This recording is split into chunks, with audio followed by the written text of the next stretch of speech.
He's been in more movie theaters than hot buttered popcorn. Yes, my next guest has devoured more roles than a fat kid at KFC.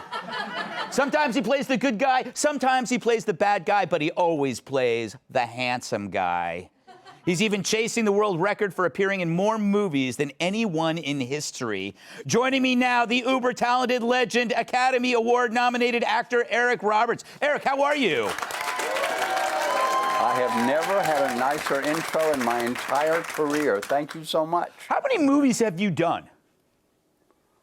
I have no idea. I lost count at 75. Wow. And some of them, I mean, obviously you start with the legend Star 80, which was an incredible... I saw that when I was a kid. Holy Christ. Then obviously Pope of Greenwich Village, amazing. The Coca-Cola Kid. And a favorite of a bunch of people on my staff is The Best of the Best. Oh, that's so nice of you guys. Thank you for knowing old movies that Eric Roberts was in. Yes. And you were also in Entourage, weren't you? I kind of remember that, right? Were you in Entourage? That was so much fun. I watched that show. Yes.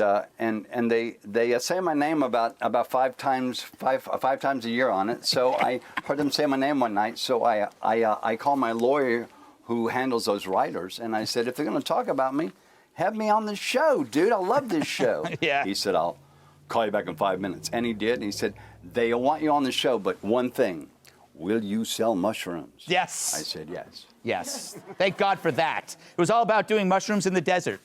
A great plot. Who knew? Who knew? By the way, I got to ask you, you're very passionate about police officers, the safety of police officers. Can you tell me what you're working on now when it comes to the cops? And I find it interesting and helpful.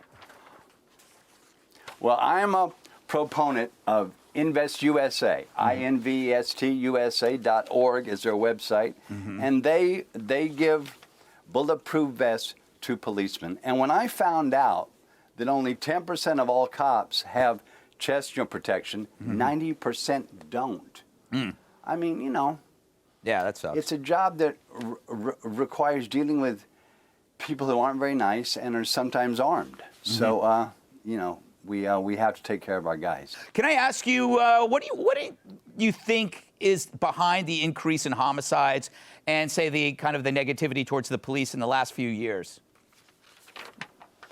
Well, I think what has everybody freaked out. What are you reading, Eric? What are you reading? Are you reading a newspaper? No, I'm reading notes of mine because I knew the kind of stuff that you're going to ask me, and I'm a night shoot, so I'm really tired. Oh, okay. So I have notes. Oh, that's okay. That's okay. I'm just glad you're here. But I think it's just in desperation what everybody's going through. Yeah. The system we have now financially does not work, and you know, people live with no sense of security or peace, and survival has become financially for most people a virtual impossibility. Right. And people are terrified, so they're acting badly, and we need to. And the pandemic has made everything like instant coffee. This is all our fears. This is all our trouble. This is all our situation, and it's bad for everybody. And there's been death, there's been loss, there's been all kinds of heartbreaking stuff going on, and everybody is very, very terrified right now. Yeah. And the whole world is having trouble financially. Yeah. So I just want to help the guys who help you keep us safe. Simple as that. Well, it's a great cause, and these are people that really, really could use help, and I admire you for doing that. Eric, it's great to see you. Thank you, brother. And I hope you break the Guinness Book of World Records of most movies, because I think you're getting there. But we'll have you back on soon. Thank you, sir. Thank you so much. Have a great evening. Peace out. You too.